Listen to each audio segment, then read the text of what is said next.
for Metiria Turei. E te manga o te whare tina koe tua rua ki ngā mema o tō tātou whare tina koutou katoa. My question is to the Prime Minister and asks, does he stand by all of his government's policies? The Right Honourable Prime Minister. Mr Speaker, yes. Supplementary. Supplementary question, Metiria Turei. Does the Prime Minister stand by his government's decision to not introduce a comprehensive warrant of fitness for rental properties in New Zealand? The Right Honourable Prime Minister. Mr Speaker, yes. Supplementary. Supplementary question, Metiria Turei.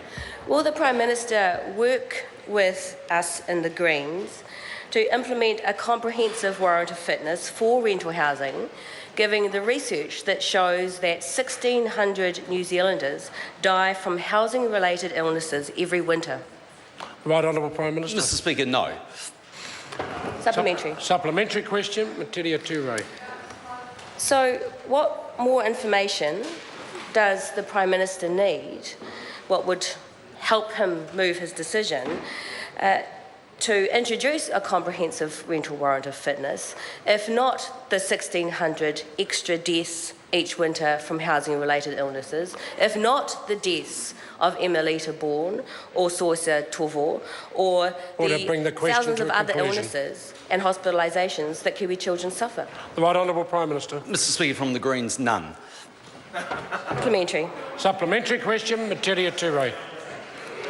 Will the Prime Minister meet with the families of Emelita Bourne and Soisa Tovo and Iraia Marama and explain to them that their deaths and illnesses are acceptable to him and his government?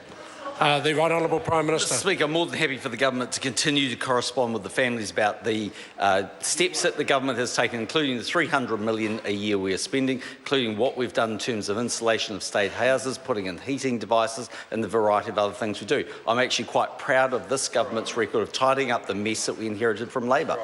Supplementary. Supplementary question, Metiria Turei. Thank you, Mr Speaker.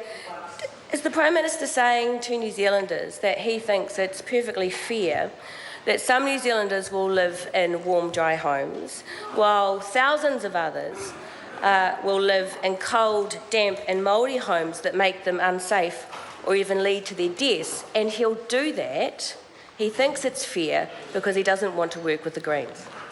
The Right Honourable Prime Minister. Mr Speaker, not wanting to work with the Greens has got nothing to do with the issue. That's a long-standing position. But in relation to the homes, we have insulated 280,000 homes under our watch. 48,000 of them are state houses. We've spent $30 million providing heating and housing. We've installed thermal curtains in 17,000 homes since February 2013. We're spending $300 million a year maintaining houses. I'd strongly suggest, Mr Speaker, we're probably doing more to improve the stock of housing that's ever incurred under any government in New Zealand's history, and I'm quite proud of that fact. Supplementary question, Metiria Turei. Has the Prime Minister forgotten that the success, this considerable success of the home insulation scheme arose out of an agreement between the National Party and the Green Party to insulate those 300,000 homes? And how many more New Zealanders does he believe it will take to get ill, be hospitalised and die before he will introduce a comprehensive warrant of fitness for rentals, which he knows will save their lives? Member will resume his seat. She's now asked effectively two questions still going on. I'll allow the Prime Minister to answer. Mr Speaker, in relation to providing improved standards for housing, for want of a better term, warrant of fitness, the government is moving in that area, as the member is aware. There's an important number of steps that we can take, and the government has prioritised important areas like insulation.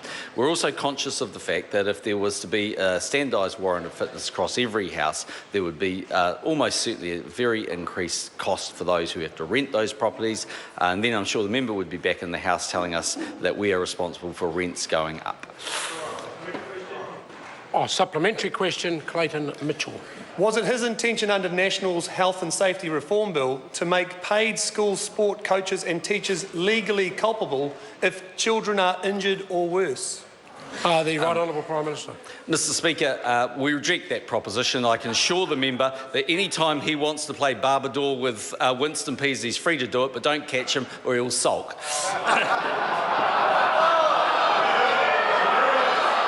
Order.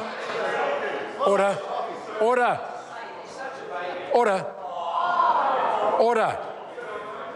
Order. The Right Honourable Winston Peters has a right to raise a point of order, and I wish to hear it in silence. Mr Speaker, that is another unwarranted attack, which is going to lead to disorder. I know he's got an envy complex, but that won't solve it. It is order. I'll hear from the Right Honourable Prime Minister. Mr Speaker, I was simply referring to the comments I've seen by the Right Honourable Winston Peters himself, that he was quick as lightning back in those days of his rugby career. Order. He may not be as quick now. Order. This will not help the order. The Honourable Member Winston Peters actually raised a reasonable point. It's not necessary to continue to attack the New Zealand First Party and the answers that are given by the Prime Minister. Question number 5, Grant.